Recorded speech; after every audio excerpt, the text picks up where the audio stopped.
welcome back to my channel. It's Megan and happy 4th of July, happy Independence Day. I thought it would be fun to do a book recommendations video based on my favorite red, white, and blue books in honor of the 4th of July. And of course I've got my little Mickey who's 4th of July colors on. So I have 3 books for each category. These aren't necessarily my favorite. I would have to do a full-on analysis. These are just some books that I happen to enjoy that are red, white, and blue. So we'll kick it off with red because it's red, white, and blue.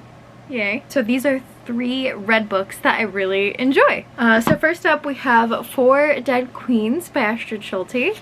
This is following a young girl named Carolee who is living in the society where there are 4 quadrants for each of the 4 queens, and she is living in one of the quadrants and comes upon these plans to assassinate the queens. So she is trying to break into the palace or whatever you call it to warn the queens that they are about to be assassinated.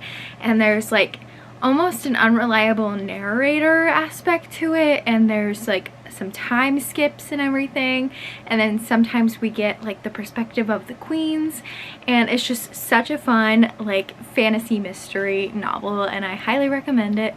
It is a standalone and it kind of ends on, I don't want to say a cliffhanger, but on a you determine what happens next kind of ending, which is my only gripe with it because I just want more. That's my only negative part about it, is that I just wish there was more books in this series because I want more from these characters, but it is a standalone. Next in red is Monday's Not Coming. This is a contemporary suspense mystery type book from Tiffany D. Jackson, and this is following a girl who notices her friend Monday is missing from school, and she's trying to go to her family and her friends and the police and so on and so forth about the fact that her friend is missing and no one seems to care. And this one also has an unreliable narrator aspect. So it was super interesting to watch it unfold. And the final red book is Scythe, one of my all-time favorite books. It is in the same realm as The Hunger Games for me. It is I would say dystopian, but it's a utopian sci-fi in which we are following this world and where death has been eradicated. The only, you can't die from disease, you can't die from injury. The only way you will pass is if a scythe chooses you. And we are following the order of the scythes, and specifically the apprenticeship of 2 scythes. And this apprenticeship has never been seen before. 2 scythes have never been seen before as apprentices. So the council decides that the 2 will have to battle, and the one who loses these trials is be scythed by the other, except the 2 are in love with each other, so it's just a whole deal, and I really enjoyed it. I highly recommend. Every single one of these books of the trilogy ends on well, the 3rd one ends nicely, but the 1st and 2nd book end on such cliffhangers that you're I need the next book immediately, and I just binged through this whole series. It was so good. Alright, on to our white books. My first white book is Gallant by V.E. Schwab. This is a middle grade horror fantasy in which we are following this young orphan girl who gets taken in by some extended family of hers, and she comes to find out that in this family they are always protecting the house from what lies behind this gate fence thing in the backyard. And one day she goes beyond this threshold and discovers what's on the other side, and it's definitely a perfect book for spooky time. I highly recommend it for the September-October vibes. V.E. Schwab is one of the only people that can make me read scary book and enjoy it. And yes, I'm a big wimp. This was scary to me in aspects, although I'm sure other people are yeah, that's nothing. It was a little bit spooky to me. The next white book is The Poppy War by R.F. Kuang. This was a book series I read last year. It's an adult fantasy novel trilogy, and we're following Rin Chapeko, who, I'm sorry, not Rin Chapeko, that is an author.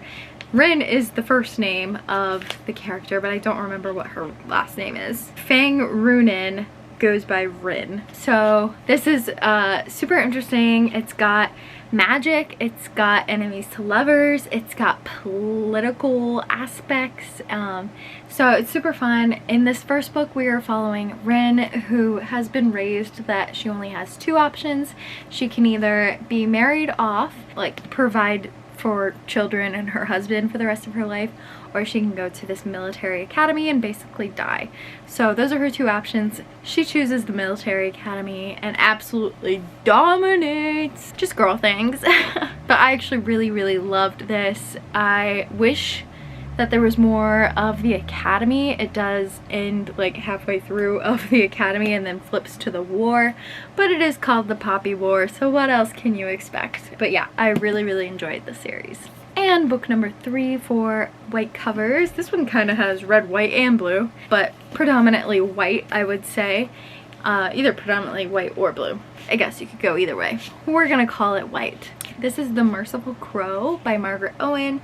I finished this duology either end of last year or early this year, and I adored it. I read this first book like a year or two ago and really enjoyed it, but the duology as a whole is so good. So we're following Phi, who is a bone something. Oh, she's a crow, but she has the ability to control magic through bones, but this bone magic or teeth magic is viewed as like the lowest of society. So she's just like trudging through life at the lowest of society until one day she has the opportunity to help the prince, and so she takes that upon herself, and it's so good, you guys.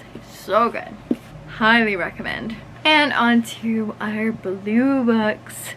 So book number 1 that is blue is Legendborn. Again, another red and blue, but we're gonna call it blue. This is by Tracy Dion and is pitched as a Black Girl Magic King Arthur retelling. We know how I feel about King Arthur retellings here.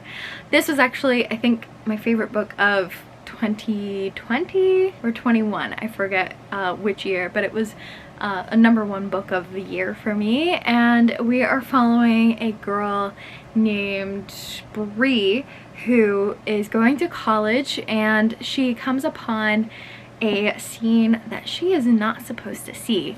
And so these people who were involved in this incident tried to wipe her memory, but they don't wipe it, and they come to discover that they didn't actually wipe her memory. And it gets into this whole like Arthur Council thing and otherworldly magic, and then there's root magic, and it's just so fun. I really enjoyed it, and I loved the like plot twist. I did not see it coming at all. It does have a love triangle aspect. I don't know if it becomes polyamorous or not because I haven't read Bloodmarked, but I do really want to read Bloodmarked, and I'm excited to find out more. The next blue one is Strange the Dreamer. This is a beautiful blue copy that like I was tracking down forever, and I finally got it, and it was like one of my dream wish list items, so I'm so happy to have this copy. This is by Laini Taylor, and it follows Laszlo, who all he wants to do with his life is travel to this like lost missing city. It's got almost like a Atlantis vibe to it, because this missing city has a missing library, and one day he is invited on a trek to go to this vanished city, and because he's like the expert on it, it ensues from there.